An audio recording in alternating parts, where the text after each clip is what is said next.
After a full active day, the hot sun, and a large picnic, that was the last thing either of us wanted to do. We also hated putting our clothes back on after the lake and were used to driving home and spending the rest of the night nude at home. Ha! No chance. I remember Jane laughing when we all thought about getting home. I suggested we put the bikes in the trunk and drive home, but my dad insisted that it would be impossible to fit into our modest Toyota Camry. Jane and I exchanged looks and we both knew how awful that bike ride home would be, so we set out to solve the issue. Completely bare, we spent at least 20 minutes to finally squeeze the bike frames and tires into the trunk and back seat. However, my dad was quick to point out the massive cooler they had just packed up, which also had to fit into the car. It was getting late, and I was frustrated, so I picked up the cooler and crunched into the back seat, and said, "There, we're going now."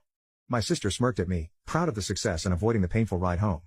The final issue was the back seat barely had room for me to sit, let alone my sister.